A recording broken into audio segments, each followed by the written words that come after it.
পৃথিবীর অগ্রগতির সাথে সাথে মানুষ নতুন নতুন প্রযুক্তি, নতুন নতুন অস্ত্র তৈরি করছে। এসব কিছু মানুষের কাছে আজ কৌতূহলের বিষয় হয়ে দাঁড়িয়েছে।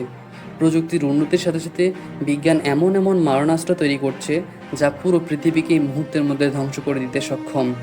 ওপেনহাইমার নামটা শুনলে মানুষের গা চমকে ওঠে। ইনি এমন এক বিজ্ঞানী যার হাত ধরে এই প্রথম ভয়ঙ্কর মারণাস্ত্র পারমাণবিক বোমা তৈরি হয়েছে, যার ধ্বংসযোগ্য চালানোর সক্ষমতা ছিল অকল্পনীয়। পারমাণবিক বোমা বিস্ফোরণের প্রভাব। পারমাণবিক বোমা বিস্ফোরণ হলে সেই স্থানের তাপমাত্রা প্রায় কয়েক হাজার ডিগ্রি সেলসিয়াস বৃদ্ধি পাবে মুহূর্তের মধ্যে। চারপাশের বিস্তৃত সব জায়গা মুহূর্তের মধ্যে সব ধূলিসাৎ হয়ে যাবে। যদি কেউ পারমাণবিক বোমা বিস্ফোরণের আশেপাশে থেকে থাকে, বেঁচে গেলেও বাকিটা সময় তিনি মৃত্যুর প্রহরী গুনবেন। প্রথমে বিস্ফোরণ থেকে তৈরি হওয়া ব্লাস্ট ওয়েভ চিরচেনা চারপাশ মুহূর্তের মধ্যে মাটির সাথে মিশিয়ে দেবে। ভেঙে পড়বে উঁচু উঁচু সব ভবন। মানুষজন যেন উড়ে যাবে টিস্যু পেপারের মতো, নিমিষেই সব ছায়ের মতো উড়বে। চোখ ঝলসানো আলোর সাথে গায়ে আসছে পড়বে তীব্র চামড়া ঝলসানো তাপ এবং প্রাণঘাতী তেজস্ক্রিয়তা। বিস্ফোরণের স্থলে তপ্ত গ্যাসে তৈরি হবে আগুনের গোলা। এর ভেতরে সবকিছুই ভাস্মীভূত করে ফেলবে। ছাই আর ভাস্ম মিলে তৈরি করবে দানবীয় মাশরুম ক্লাউড। নিজেকে বাঁচানোর জন্য হাতে আছে মাত্র কয়েক সেকেন্ড। কি করবেন আপনি? নিউক্লিয়ার এক্সপ্লোশনে সৃষ্ট তীব্র আলোতেই ত্বক পুড়ে যাবে।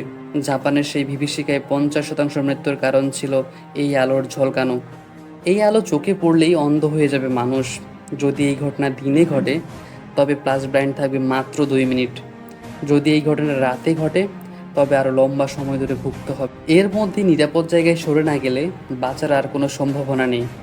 সেকেন্ডের ভগ্নাংশের মধ্যে নিউক্লিয়ার ফায়ারবল আকাশে সমান বড় এবং উঁচু হয়ে উঠবে।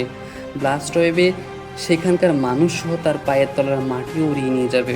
তারপর আসবে থার্মাল রেডিয়েশনের ধাক্কা, এবং তারপর ওয়েভে বোমা থেকে সৃষ্ট থার্মাল রেডিয়েশন পুরো জায়গায় ছড়িয়ে পড়বে।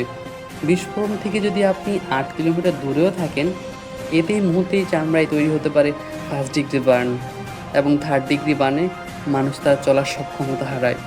বিস্ফোরণের 1 মিনিটের মধ্যেই গামা আর নিউট্রন রেডিয়েশন আক্রান্ত হবে সব কিছু, পুরো পরিবেশ।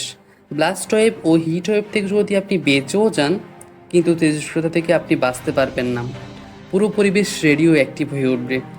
তীব্র তেজস্ক্রিয়তায় মস্তিষ্ক অচল হয়ে পড়বে। রক্তের শ্বেতকণিকায় কমে গিয়ে তৈরি করবে সংক্রমণের ঝুঁকি।